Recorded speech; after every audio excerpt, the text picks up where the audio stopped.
Good afternoon. Thank you for being with us. I'm Rhett Power from Forbes.com, and today we're going to talk about product market fit. I've got somebody I've really been wanting to talk to for a long time from Dawn Capital, general partner at Dawn Capital, Evgenia Plotnikova.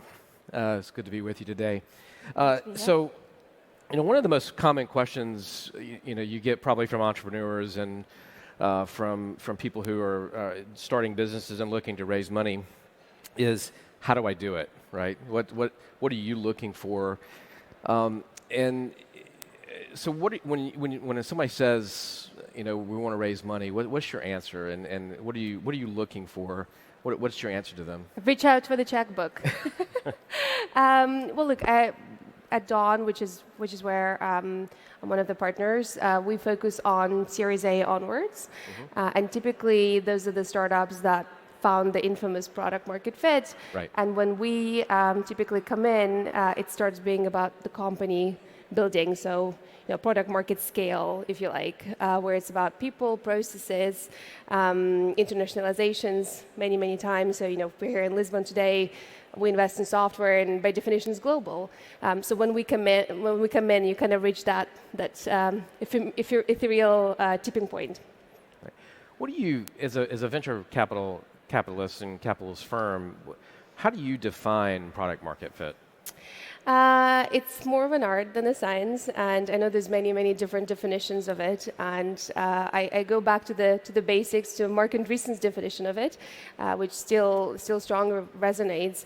And frankly, you sort of know in your guts as a founder when you found it, and it's a point where your customers are desperate to buy your product.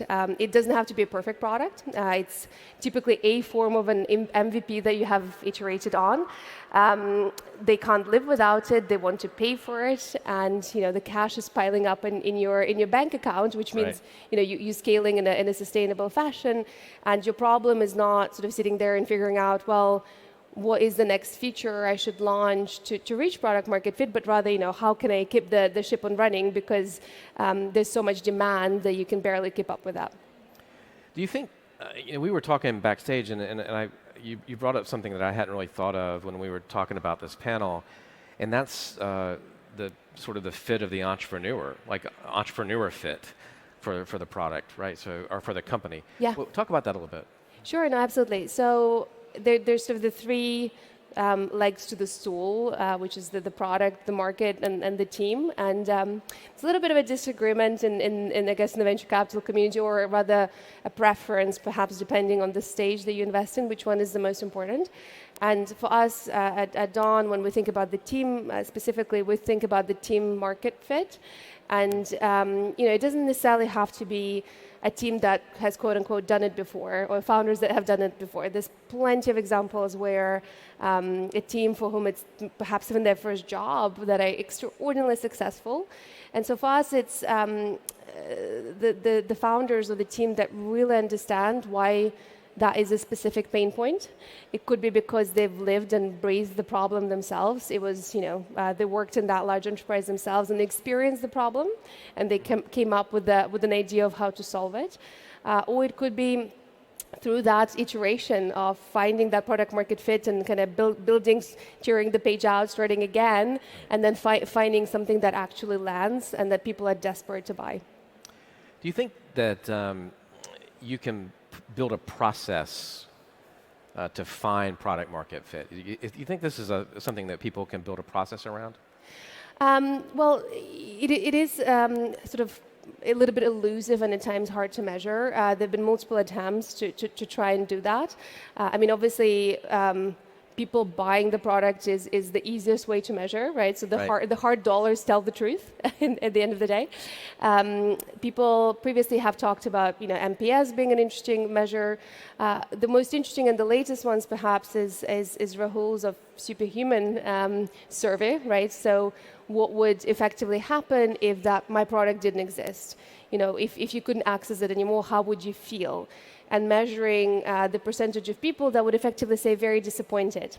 Because at times the propensity to pay or the NPS are lagging indicators that already happen when you realize, maybe the product market fit is not there. So trying to measure ahead of time. And I found that quite interesting, in particular applying this to my world, which is the world of B2B software and enterprise. Right. Frequently the products that, as consumers we might not have felt or touched, and trying to measure what would a worker using that tool feel like. Would they feel disappointed if that tool was taken away? And so I think that's quite an interesting measure to use both in consumer and software world. What are some of the biggest mistakes you see entrepreneurs make in trying to establish product market fit? Probably the biggest mistake is actually trying to scale before you've established it. Okay. So I think today, I mean, I think it'd be quite true to say, well, no, we live today in the world of abundance of capital. We were discussing backstage what does Series A even mean today, right? Right. And that's wonderful, right? That means a lot more innovation, a lot more startups will get funded, and that's very exciting. But that also means that you might have the luxury to be able to start blitz scaling before you found the product market fit. And you might find very talented salespeople that might be able to push your product out, but eventually you'll start reaching that cap where you'll realize that actually I have a team of tens or hundreds of people, but actually, I wish I could go back to being more nimble, where I could actually iterate on little capital. And when we're capital constrained, we get very creative. And when we solve problems faster, which is the whole premise of, frankly, running a startup against sometimes a large incumbent or testing a new idea. So I know when I founded my toy company back in early 2000s, we wouldn't have dreamed of being able to get so much. There wasn't so much money in the market. We wouldn't have been able to get any money at all without a viable product. And it seems like there's a lot of money in the market now. And I think you made a point of, you made that kind of point. That's what you were saying to me in a lot of ways. Do you think there's too much money in the market right now, and that's causing some of these issues? No, look, not necessarily. I think it's great. I think for a very long time, people kind of looked at the European ecosystem as sort of the poor brother or sister of everything that was happening in the US and in the Valley. And Web Summit as an organization has been around for so long, and it's a testament to how thriving that ecosystem has been. And for a long time, there hasn't been sufficient capital here. And now the fact that there is, I think, is not a problem at all. I think it's very exciting. For the first time, we're actually seeing new funds emerge that were created by entrepreneurs as well. Entrepreneurs reinvesting into the ecosystem, people that were C-level or VP-level executives in large startups starting their own businesses. The mafias are being formed, not unlike a PayPal mafia, but in different European cities and different countries. So actually, I feel that it's hugely exciting, and I think the proportion of, as a venture capitalist, obviously we care about the large markets and large outcomes. Seeing them happen, it's a proportion to the money being raised and deployed. So there are probably a lot of startups out here who this is all really new. How do you go about as a startup looking for the right venture capital firm that's funding projects in a particular space? Absolutely. Well, obviously, finding the right partner, I think, for your stage is very important. You see a lot of different firms doing kind of cross stage, and I think figuring out someone who is the closest to you at that specific point of your journey is probably the number one priority, right? So if you're pre-product, someone who has done pre-seed or seed before is probably the most useful partner. As you start scaling, finding people who can talk to the stories of successful scaling is important. And at a certain point you start hitting growth, and at that point growth investors that could talk to you what an IPO would look like are extremely relevant. I'm a little bit biased because we all need to do B2B software, but I find that finding people that actually understand what it is that your specific sector or your specific business model commands is quite helpful. So for Dawn, we've got 50 effectively odd cousins in our family who have all gone through the same scaling challenges of enterprise software business. And that's helpful. And look, at the end of the day, it's finding the right human Right. that you want to work with. That specific partner will be with you for the next decade. It's longer than an average European marriage. So you're better off working with someone that you truly, truly enjoy calling at any point in time and asking for an advice. So how do you feel about building in stealth mode versus sort of in public? Like, what do you prefer to see the people that you're working with? How do you feel about that? But stealth? Yes. This is the most common tag right now on LinkedIn is like Right. working on something new or build in stealth. Right. No, it'd be foolish of me to say, and sort of I'm shooting myself in the foot here, that obviously as a founder, using a little bit of FOMO in your fundraising doesn't harm. Obviously, never lying about stuff is a key priority. Why not? If being in stealth means finding safe space to iterate on your product, that's fine. Mm-hmm. If that means not communicating with your customers and just building for the sake of building something cool, then absolutely not. I think it's very easy to forget that what you're trying to build is solving a specific problem. People at times over-focus on the solution and what they think is the right solution rather than going back to the customer, iterating and finding a thing that actually truly delights them. And you've worked with lots of entrepreneurs. Have you ever had the conversation of you just don't have product market fit? Absolutely. How do people know? Like, how do you know as a founder? What do you advise people that it's just not going to work? The great news is that if you didn't start scaling significantly, you have a lot of time to be able to iterate, and so kind of maintaining an opportunity to be mean and lean is quite important. And so when you can't scale beyond the initial early adopters, right? I think having revenue does not equate with having product market fit, and people frequently mistake revenue for product market fit. Right. It may be that those are just the 3, 4, 5 initial design partners that were willing to take on the pain to work with you. That might be your mates. There's a lot, there's a significant amount of software for software these days, right? So SaaS for SaaS. So it might be that you sold to the initial group of people, and then all of a sudden you hit that brick wall, and you're not getting your customers recommending you to other customers. The word of mouth is not happening.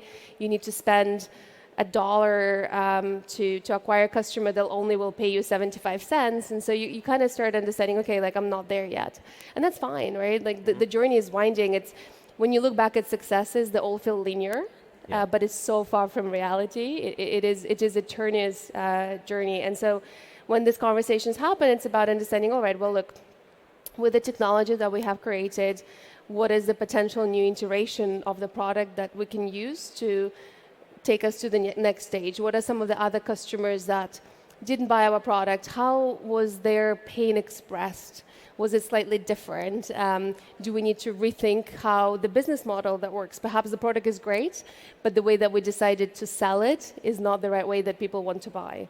So it's a lot of questioning and a lot of iterations, frankly. So during the pandemic, and really going forward, because I think the pandemic's going to be with us for a while, how has that impacted the work that you're doing and the companies that you're working with, and in terms of what they're designing and what they're building? Sure. Look, I feel incredibly lucky because I know that for so many people, pandemic meant horrible things. A lot of people were out of jobs or really struggled with health or other matters. And for us, because we invest in technology, it actually created an opportunity, which is the lucky part, where for the first time people realized that technology was not a sector. People who never had to touch it before had to log into a Zoom call, whether it was for work or whether it's because they wanted to wish happy birthday to their grandmother. People discovered new ways of relating to each other, communicating. And so, frankly, I think for a lot of entrepreneurs, that's the time when they started building and creating exciting new businesses. It democratized a lot of things, but also created competition.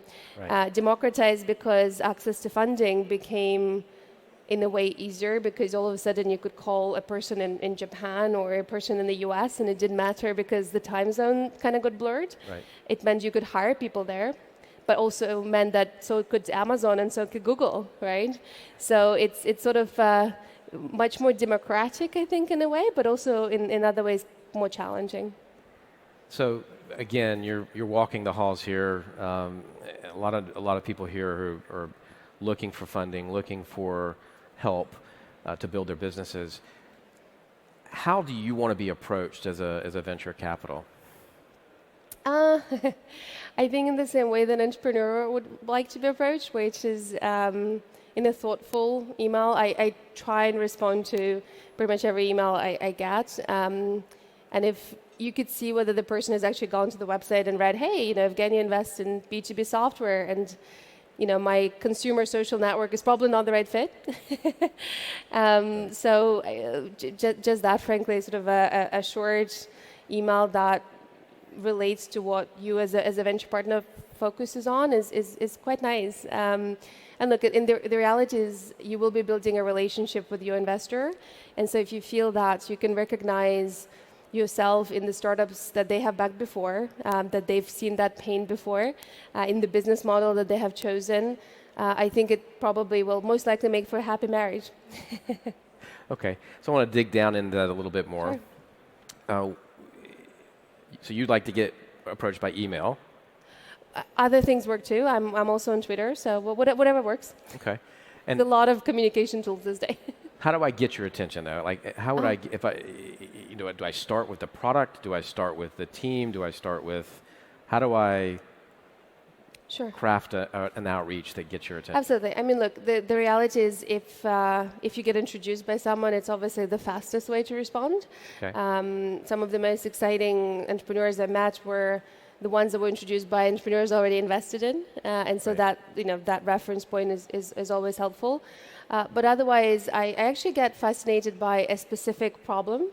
So there's one thing around the market, but within that market, there's typically a value chain. And within that value chain, zooming in on, hey, I've identified this large opportunity here, and here is the pain point, and here's why I'm solving it. So typically sort of something that's short and punchy, and in a few words explains that, and talks that, hey, I want to raise X amount, and would you like to chat? And 9 times out of 10, we would. Okay, thank you. So we've got a couple more minutes. We'll wrap up here in a minute, but I wanted to ask you, what do you see venture capital moving towards, and then are there any trends, any types of businesses that you think are going to be really popular, really hot in the market that may be attractive? You mean trends for us as venture capitalists? As venture capitalists. Maybe more broadly. Sure. Well, in terms of the startups that we'll look out for, we continue to be excited about automating more things within enterprise. I am personally excited about tooling that's coming out for kind of personal productivity within enterprise. I think this will be sort of a potentially interesting new trend. We continue to invest a lot in data and analytics. I think we're in the very early days of actually using data and making it meaningful. I sit on a number of boards in companies that deal with data, and I continue to find exciting pockets of interest in that trend. And look, I just broadly as software investors, so we started investing in software 15 years ago before everyone else decided it was cool. And now we're literally at not even a quarter penetration of cloud.